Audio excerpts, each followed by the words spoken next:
Unit 4 വിശ്വാസവും ആധുനിക പ്രതിഭാസങ്ങളും.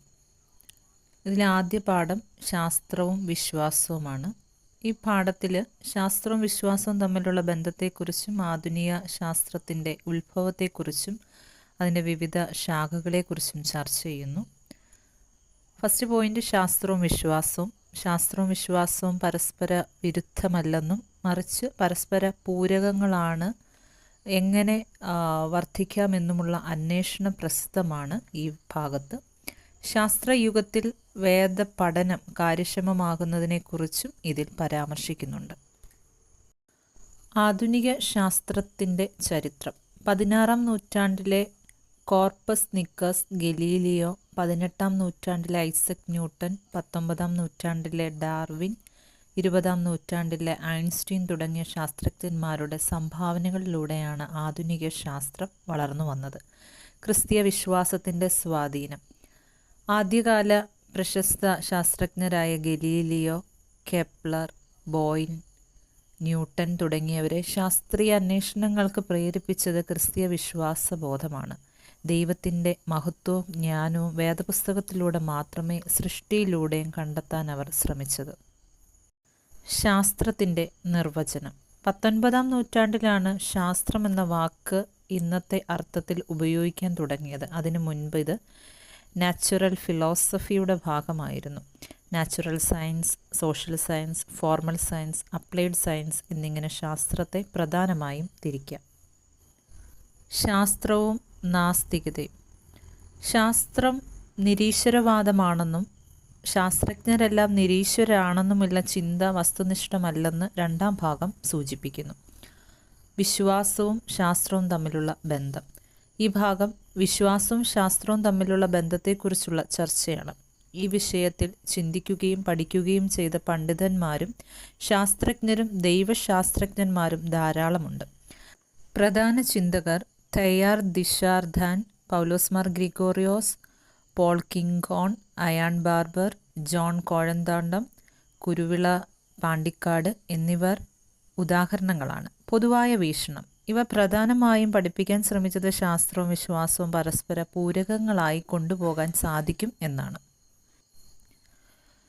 അയാൺ ബാർബറുടെ 4 മാതൃകകൾ. സംഘർഷം, അതായത് കോൺഫ്ലിക്റ്റ്. ഭൗമികവാദികളായ ശാസ്ത്രജ്ഞരുടെ ആക്ഷരിക വേദവ്യാഖ്യാനം മുറുകെ പിടിക്കുന്ന വിശ്വാസികളും തമ്മിലുള്ള സംഘർഷാവസ്ഥയാണിത്. ഗലീലിയോയുടെയും കണ്ടെത്തലുകളും ബിഗ് ബാങ് സിദ്ധാന്തങ്ങളും വന്നപ്പോൾ പല സഭാ നേതൃത്വവും തങ്ങളുടെ വിശ്വാസത്തിന് ശാസ്ത്രം ഭീഷണിയാകുമെന്ന് കരുതി എതിർത്തു വന്നു. 2. സമാന്തരം, ഇൻഡിപെൻഡൻസ്. ശാസ്ത്രത്തെയും വിശ്വാസത്തെയും ഓരോന്നിൻ്റെയും സ്വാതന്ത്ര്യം പറഞ്ഞ് പരസ്പരം കണ്ടുകൂടാത്ത വിധത്തിൽ മാറ്റിപ്പാർപ്പിക്കുന്ന രീതിയാണിത്. 3-ാമത്തെ പോയിന്റ് സംവാദം, ഡയലോഗ്. പരസ്പരം അറിവ് പകരുവാനും വെളിച്ചം നൽകുവാനും ശാസ്ത്രവും വിശ്വാസവും സംസാരിക്കുകയും സംവാദത്തിൽ ഏർപ്പെടുകയും ചെയ്യുന്നതിനുള്ള മാർഗനിർദ്ദേശമാണ് ഈ മാതൃക. 4-ാമത്തെ പോയിന്റ് സംയോജനം, ഇൻ്റഗ്രേഷൻ. പ്രപഞ്ചോൽപത്തിയെക്കുറിച്ചും അതിനു മുൻപത്തെ അവസ്ഥയെക്കുറിച്ചും ശാസ്ത്രത്തിൽ മാത്രം ആശ്രയിക്കാതെ വിശ്വാസവും ചേർത്ത് പിടിക്കേണ്ടുന്നതാണ്. ശാസ്ത്രീയ മുന്നേറ്റങ്ങളോടൊപ്പം ധാർമ്മിക മുന്നേറ്റത്തിന് സഹായിക്കുന്ന വിശ്വാസവും പരസ്പര വെളിച്ചം പകരേണ്ടുന്നതുണ്ട്. പ്രകൃതിയുടെ ദൈവശാസ്ത്രം അതിന് ഉദാഹരണമാണ്. ശാസ്ത്രീയ ജ്ഞാനം ഉത്തരവാദിത്വത്തോടെ ഏറ്റെടുക്കുമ്പോൾ ദൈവശാസ്ത്ര വ്യാഖ്യാനങ്ങളിൽ തന്നെ മാറ്റങ്ങൾ വരും. ശാസ്ത്രവും വേദപഠനവും സംഗ്രഹം. 16-ാം നൂറ്റാണ്ട് മുതൽ ആധുനിക ശാസ്ത്ര കണ്ടെത്തലുകൾ വേദവിരുദ്ധമായി പലർക്കും അനുഭവപ്പെട്ടിട്ടുണ്ട്. ഈ ഭാഗം അത്തരം ചില പ്രധാന ശാസ്ത്ര സത്യങ്ങളെയും അവയോടുള്ള പ്രതികരണങ്ങളെയും ഓർമ്മിപ്പിക്കുന്നു. വേദവിരുദ്ധം എന്ന് കരുതാവുന്ന പ്രധാന ശാസ്ത്ര സത്യങ്ങൾ. പ്രപഞ്ചത്തിന് ഏകദേശം 1380 കോടി വർഷങ്ങൾ പഴക്കമുണ്ട്. സൗരകേന്ദ്രീകൃത ലോകവീക്ഷണ സിദ്ധാന്തം. ഭൂമി ഉരുണ്ടതാണെന്ന ശാസ്ത്രീയ കണ്ടെത്തൽ. പരിണാമത്തിലൂടെയാണ് പ്രപഞ്ചവും ജീവജാലവും രൂപപ്പെട്ടത് എന്ന ഡാർവിൻ്റെ സിദ്ധാന്തം. വെല്ലുവിളികളോടുള്ള പ്രതികരണങ്ങൾ. അന്ധമായ നിരാകരണം. ശാസ്ത്രീയ കണ്ടെത്തലുകളെ വേദവിരുദ്ധമെന്ന് പറഞ്ഞ് അന്ധമായി തള്ളിക്കളയുന്ന രീതി.